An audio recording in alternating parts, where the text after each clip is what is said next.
ইয়া কাবীরু ইয়া আকবারু ইয়া মুতাকাব্বিরু ৪১ বার পাঠ করলে কি হয়?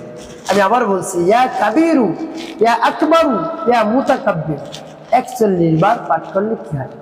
খুবই দামি এবং গুরুত্বপূর্ণ, আপনি শিখে রাখুন, কাজে লাগবে। প্রিয় ভাই বোনেরা, অল্প কিছু সময় ব্যয় করে আমলটি করুন, টাকা পয়সা খরচ করতে হবে না। অল্প কিছু সময় ব্যয় করে আমলটি করুন, দেখবেন আপনি এত আনন্দিত হয়ে যাবেন, আপনার চেয়ে আনন্দের আর কেউ থাকবে না। একবার করে দেখুন না কি হয়। আর কোন উদ্দেশ্যের জন্য আপনি পড়তেছেন শুনুন, দেখবেন আপনি মনে মনে বলবেন এই আমল তো আমি খুঁজছি, আর আগে কেন পাইনি? কোনো সমস্যা নেই, এখন পেয়ে গিয়েছেন, আমলটি করুন দৃঢ়তার সাথে, মনকে স্থির করে বিশ্বাস নিয়ে আমলটি করুন, দেখবেন সাথে সাথে আপনি ফলাফল পেয়ে যাবেন। প্রিয় ভাই বোনের, আমলটি কখন কিভাবে করবেন, কোন নিয়মে করবেন, আমলটি করে কিভাবে উপকৃত হবেন আমি বলে দিচ্ছি। তাই বিস্তারিত জানার জন্য, আমলটি শিখে রাখার জন্য ভিডিওটি না কেটে ধৈর্য এবং মনোযোগ সহকারে শেষ পর্যন্ত দেখতে থাকুন, তাহলে সঠিক নিয়মে আমলটি করতে পারবেন। প্রিয় ভাই বোনেরা, তাহলে চলুন কিভাবে আমলটি করতে হয় জেনে নেওয়া যাক। শুরুতে আমলের ক্ষেত্রে কি করবে? উত্তম রূপে পবিত্রতা অর্জন করবে। পবিত্রতা অর্জন করে পবিত্র স্থানে আপনি বসবেন। এরপরে সর্বপ্রথম কি পাঠতে হবে? জীবনের গুনার কথা স্মরণ করে খাওয়া প্রার্থনা করবে, আস্তাগফিরুল্লাহ আস্তাগফিরুল্লাহ আস্তাগফিরুল্লাহ, বা পূর্ণ ইস্তিগফারটি আপনি পাঠ করতে পারেন, আস্তাগফিরুল্লাহ রাব্বি মিন কুল্লি যামবি ওয়া আতুবু ইলাইহি লা হাওলা ওয়া লা কুওয়াতা ইল্লা বিল্লাহিল আলিয়্যিল আযীম। যখন পাঠ করা হয়ে যাবে, এরপর ৩ বার দুরূদ শরীফ সাল্লাল্লাহু আলাইহি ওয়াসাল্লাম সাল্লাল্লাহু আলাইহি ওয়াসাল্লাম সাল্লাল্লাহু আলাইহি ওয়াসাল্লাম ইস্তিগফার দুরূদ শরীফ যখন পাঠ করা হয়ে যাবে, এরপরে আপনি সেই নাম পাঠ করবেন। প্রিয় ভাই বোনেরা, আল্লাহ রাব্বুল আলামিনের নাম স্মরণ করলেই তিনি খুশি হয়ে যান।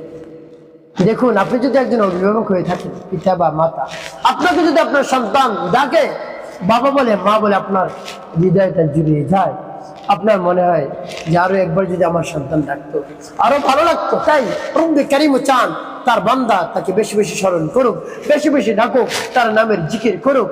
তো প্রিয় ভাই বোনেরা, তাই রব্বে কারীমের নাম আপনি পাঠ করুন, এত খুশি হয়ে যান, যা চাইবেন সাথে সাথে দান করবেন। উদউনি আস্তাজিব লাকুম, বান্দা আমাকে ডাকতে দেরি, তাকে উত্তর দিতে আমি দেরি করি না, চাইতে দেরি আমি দিতে দেরি করি না। সুবহানাল্লাহ বিহামদি, তার কারণ আল্লাহ রাব্বুল আলামিনের কাছে তো কোনো কিছু কম নাই, সব কিছুই ভরপুর রয়েছে। আপনি আমি যদি চেয়ে আনতে পারি, সাথে সাথে আল্লাহ রাব্বুল আলামিন দান করবেন। আপনি আমি তো চাইতে পারি না, আল্লাহ রাব্বুল আলামিনের কাছে চাওয়ার মতো চাইতে পারলে বিশ্বাস নিয়ে, ভক্তি নিয়ে, মোটেও সন্দেহ থাকবে না। আল্লাহ রাব্বুল আলামিন এর উপর পরিপূর্ণ বিশ্বাস নিয়ে, আস্থা নিয়ে, দৃঢ়তার সাথে চাইতে পারলে দেখবেন সাথে সাথে কাজ হয়ে যাবে।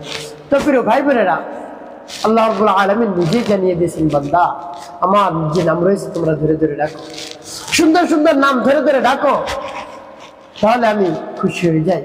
প্রিয় ভাই বোনেরা, আল্লাহ রাব্বুল আলামিন কি চমৎকার করে পবিত্র কোরআন কারীমের মধ্যে জানিয়ে দিয়েছেন যে তাকে বেশি ডাকার কথা। ইয়া আইয়ুহাল্লাযীনা আমানু যকুরুল্লাহা যিকরান কাসীরা, বান্দা তুমি আমাকে বেশি বেশি ডাকো, বেশি বেশি স্মরণ করো, বেশি বেশি আমার নামে জিকির আদায় করো। সুবহানাল্লাহি ওয়া বিহামদি, ইয়া আইয়ুহাল্লাযীনা আমানু যকুরুল্লাহ, হে ঈমানদার বান্দারা আমাকে বেশি বেশি স্মরণ করো, বেশি বেশি জিকির করো, তাহলে আমি তোমার সকল চাওয়া পূরণ করব। সুবহানাল্লাহি ওয়া বিহামদি। প্রিয় ভাই বোনেরা, আল্লাহ রাব্বুল আলামিন নিজেই বলছেন তাকে বেশি বেশি স্মরণ করতে, ডাকতে। তো এই জন্য আপনি বেশি বেশি ডাকতে হবে, আপনাকে আমাকে প্রত্যেক সেকেন্ডে সেকেন্ডে আল্লাহ রাব্বুল আলামিনের জিকির করতে হবে, জিকিরে ফিকিরে থাকতে হবে, তাহলে সেটা হলো বেশি জিকির। তো প্রিয় ভাই বোনেরা, তাই আল্লাহ রাব্বুল আলামিনকে ডাকুন, সব সমস্যার সমাধান করে দেবেন। তো এভাবে ইস্তিগফার দুরূদ শরীফ পাঠ করে হয়ে যাওয়ার পর সেই নাম পাঠ করবেন। পাঠ করে পরবর্তী কি কি করবেন বলে দিচ্ছি, কোন উদ্দেশ্যের জন্য পাঠ করছেন বলে দিচ্ছি, আগে নামটি বলে নিন। ইয়া কাবীরু ইয়া আকবারু ইয়া মুতাকাব্বিরু, ইয়া কাবীরু ইয়া আকবারু ইয়া মুতাকাব্বিরু, ইয়া কাবীরু ইয়া আকবারু ইয়া মুতাকাব্বিরু।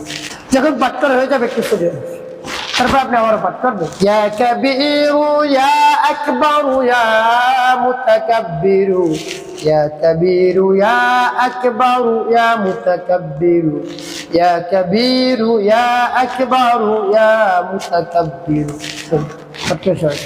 তারপর আপনি মনে করেন আমার পাঠ করবেন, ইয়া কাবীরু ইয়া আকবারু ইয়া মুতাকাব্বিরু, يا كبير يا أكبر يا متكبر يا كبير يا أكبر يا متكبر পাঠ করছে প্রিয় ভাই কতবার 41 বার পাঠ করবেন কিন্তু ফু দিবেন এবার পাঠ করবেন ইয়া যাল জালালি ওয়াল ইকরাম ইয়া যাল জালালি ওয়াল ইকরাম ইয়া যাল জালালি ওয়াল ইকরাম দুটি ফু দিবেন প্রিয় ভাই বোনেরা এরপরে সর্বশেষ নবীজি সাল্লাল্লাহু আলাইহি ওয়াসাল্লাম মুহাব্বতকে ভালোবাসা নিয়ে গুণে গুণে 9 বার দুধান পাঠ করবেন একবারে যেন কম না হয় খেয়াল করবেন আল্লাহুম্মা সাল্লি আলা মুহাম্মাদ ওয়া আলা আলি মুহাম্মাদ কামা সাল্লাইতা আলা ইব্রাহিম ওয়া আলা আলি ইব্রাহিম ইন্নাকা হামিদুম মাজিদ اللهم بارك على محمد وعلى ال محمد كما باركت على ابراهيم وعلى ال ابراهيم انك حميد مجيد اللهم صل على محمد وعلى ال محمد كما صليت على ابراهيم وعلى ال ابراهيم انك حميد مجيد اللهم بارك على محمد وعلى ال محمد كما باركت على ابراهيم وعلى ال ابراهيم انك حميد مجيد اللهم صل على محمد وعلى ال محمد كما صليت على ابراهيم وعلى ال ابراهيم انك حميد مجيد اللهم بارك على محمد وعلى ال محمد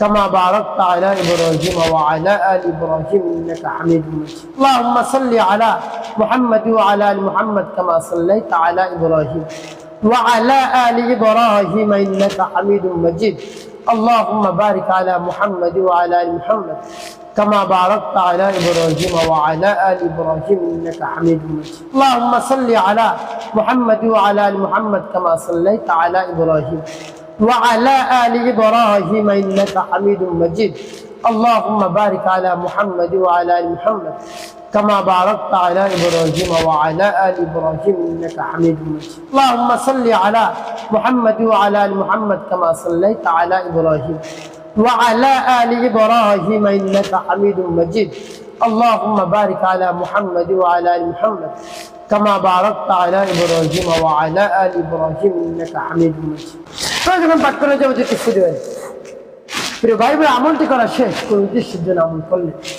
আপনার শারীরিক যদি দুর্বলতা থাকে কোনোভাবেই শরীরে শক্তি পাচ্ছেন না স্ত্রী সহবাস করতে পারছেন না স্ত্রীর সাথে মিলন করতে পারছেন না দীর্ঘ সময় স্ত্রীকে তৃপ্তি দিতে পারছেন না প্রিয় ভাই বোন লজ্জা না আপনাকে অবশ্যই জানতে হবে তো স্ত্রীর কাছে গেলে আপনি লজ্জিত হয়ে পড়েন স্ত্রী আপনাকে বকাঝকা করে বা স্ত্রী কোনোভাবে আপনার উপর খুশি না সন্তুষ্ট না একেবারে মন খিটখিটে হয়ে গিয়েছে আপনার আচরণ দেখে এমতো অবস্থায় আপনি কোনোভাবেই নৈরাশ হবেন না হতাশাগ্রস্ত হবে না দুশ্চিন্তার মধ্যে পড়বেন না রব্বে কারিমের শরণাপন্ন হবেন তার নাম পাঠ করবেন ইয়া কাবীরু ইয়া আকবারু ইয়া মুতাকাব্বিরু দেখবেন শরীরের মধ্যে শক্তি চলে আসছে ইয়া কাবীরু ইয়া আকবারু ইয়া মুতাকাব্বিরু এভাবে বিশ্বাস নিয়ে আস্থা নিয়ে আপনি পাঠ করবেন দেখবেন শারীরিক শক্তি বৃদ্ধি পাবে আপনি আমলটি সহবাসের পূর্বে করবেন 1 থেকে 1.5 ঘন্টা পূর্বে করে রব্বে কারিমের কাছে মন খুলে প্রাণ ভরে বিশ্বাস করে একেবারে তার কাছে বলবেন আল্লাহ আমার শারীরিক সুস্থতা দান করুন শারীরিক শক্তি দান করুন সুদীর্ঘ সময় যেন আমি স্ত্রী সহবাস করতে পারি স্ত্রীকে তৃপ্তি দিতে পারি তাকে যেন সুখ দিতে পারি তার মন জেনে আমি মনোরম হে আল্লাহ আল্লাহ তার ভালোবাসা যেন আমি পেতে পারি এরকম রব্বে কারিমের কাছে বলবেন মন খুলে প্রাণ ভরে বিশ্বাস দেখবেন কাজ হয়ে যাবে দেখবেন দীর্ঘ সময় স্ত্রীর সাথে মিলন করতে পারবেন তাকে তৃপ্তি দিতে পারবেন আপনার উপর সন্তুষ্ট হয়ে যাবে প্রিয় ভাই বোনের একটি কথা অবশ্যই আপনাকে মনে রাখতে হবে 5 ওয়াক্ত নামাজ আদায় করতে হবে নামাজ পড়া কোনো ছাড়া যাবে মানুষের খেদমতে কল্যাণ কাজ করবেন মিথ্যা কথা বলবেন না তাহলে আপনার জীবন সুখময় হবে শান্তিপূর্ণ হবে ইনশাআল্লাহ।